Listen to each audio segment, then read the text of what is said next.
पहिल्यांदा ते आलेलं विमान आणि पहिल्यांदा असं वरून गेलतं तेव्हा ते चांगलं होतं. नंतर आम्ही घराच्या बाहेरच होतो.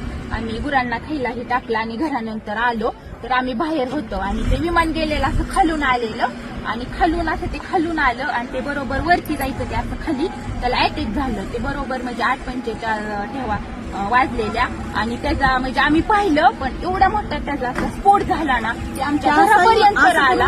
असं ते फिरलं आणि खालीच क्रॅक झालं. ते धावपट्टीवर गेलंच नाही तसं असं जागेवर त्याचा स्फोट झाला. आम्ही एवढं घाबरलो तरी पण म्हणजे ते आले वरून पोलीस ही मग आम्ही गेलो 15 मिनिटं थांबले. मग आम्ही घरून तरी पण आम्ही पाणी आणलं बादल्याने पाणी घेऊन आलो. त्यांच्यापाशी पाणी दिलं भिजवलं आणि ती बॉडी अशी साईडला पडलेली आणि त्यांचं मुंडकं ही पूर्ण म्हणजे साईडला होतं ना अशी निम्मी बॉडी होती ती आम्ही पूर्णपणे पाहिलेली बॉडी. आणि नंतर ते म्हणले कापड वगैरे मग आम्ही ब्लँकेटची सगळं मुदायला दिली आणि तसं झाल्यानंतर 15-20 मिनिटांनी मग ते गाडी आल्याने ते बॉडी अशी गुंतवून नेली. वाईट झालं ते बघितल्यानं आम्ही खूप घाबरलो. तुम्ही काय बघितलं?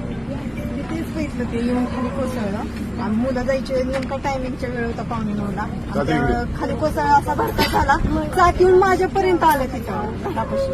काही आम्ही घाबरलो पोरही आम्ही पळत सुटलो पण काहीच उपयोग नव्हता तोपर्यंत. ते पर्यंत सगळं हे झालं होतं बस्ट झालं म्हटलं. आम्ही म्हणजे काहीच करू शकलो नाही आता फक्त पाहिजे जागेवर गेली. काहीच राहिलं